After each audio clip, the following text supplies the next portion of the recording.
you have this overwhelming feeling of rage. It's only overwhelming to the 5-year-old. Mm.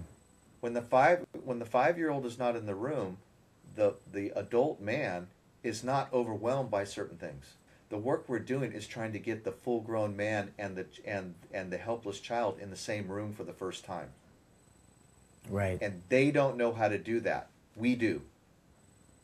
Our vision is holding both. For the first time, they're in the same room. Not because they have to be conscious of it. We're conscious of it for them in the beginning. Ram Dass is asking Thich Nhat Hanh a question, and the question is, you can see that it's not the right direction Thich Nhat Hanh would think it would be. You spoke the other day about holding anger and emotions like that in a tender way. Could you speak a little bit more about that? Holding anger like a mother holding the baby, because loving kindness is us, but anger is also us. Also us. So one part of us taking good care of another part. Anger is a kind of energy that comes from ourselves, and loving kindness or mindfulness is also another kind of energy. And that is why we should know that every time the energy of anger is there, we should invite the energy of mindfulness to be there in order to take care of anger. And if we continue like that for some time, there will be a transformation in the heart of the anger. It's like the sunshine with the flower. In the morning, the flowers are not open yet, but the sunshine continue to visit, to shine upon the flower.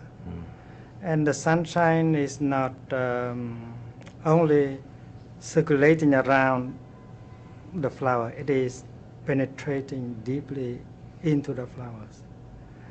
And then if the sunshine continue like that for a few hours, and then the flower has to open herself to the sunshine. Our anger is a kind of flower. Yeah, that's getting the adult and the warrior and the child into the same room, and it wants that, it needs that, we need that. But because when the person is dissociated and they get triggered, their rage is triggered by an over emotional response or an over cognition, like a very almost sociopathic response towards things. They can't, their adult can't go in the room and take that baby who's crying. They can't, and that's where you need community. You need people who can hold you, and it's not forever. It happens relatively quickly if you hold that space for them. That's essentially what the purpose of our group, our work, my wife and me, the Counter Complex, is almost an activist arm of your work, this integrative self-analysis. So, anybody listening to this, we'd love to have you check out our website, thecountercomplex.com, in conjunction with Michael's website, which is jaguarmarigold.com. Yeah, is there anything else that you want to add? There's two main ways that integrative self-analysis works, and I'm doing that, and I know that you and Ashley are doing it too. There are groups and there are one-on-ones or more interpersonal ones. They both are relating.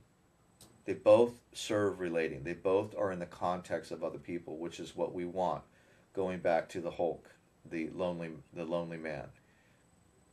You can't learn this. You can do certain things by yourself, but the bulk of the healing has to be in the context of other people. And there is something more intimate and powerful on a one-on-one, and sometimes the person might need that. There are benefits though to a larger group dynamic, and I think that's what a person will have to decide. Do they want to do the one-on-one stuff, or do they want to do a larger a group? For me, the groups are more cost effective as a low entry into the work, and you get benefits. Of course, it costs more, as it would with anything. The more you have to take time, it takes it takes a little bit more, and depending on how bad or how intrinsic or enmeshed the malignant complex is, you might need a lot of one-on-one time, which is fine. These are relationships. These aren't quick. Or if you're as bad as me, you need a lot of time. Yeah, yeah, and like me, I needed 10 years. But the main thing is that this isn't a quick. This isn't a gimmick. Where we're like, if you buy our electronic device, we have a pill, or we have a this one thing ceremony will do it, or whatever like that. That's a gimmick. This isn't a gimmick. This is a relationship building. Yeah, this And isn't that and this isn't ayahuasca.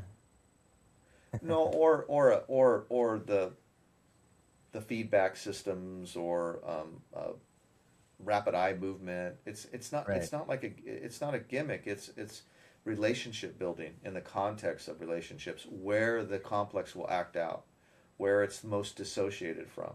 I personally, I don't use AI or all the new stuff regarding scheduling and things like that. If you email me, I am going to email you back. Within 24 hours, or I say 24 to 72 hours, I'm going to email you back. And I'm going to interpersonally deal with you and ask you questions and see if it's a good fit.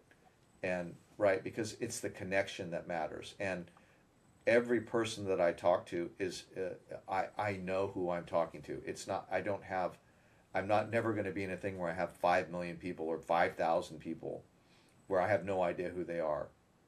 It doesn't, that is not what is going to do the work. So Yeah. a person will have to decide, do they want to do the groups, or do they want to do one-on-one.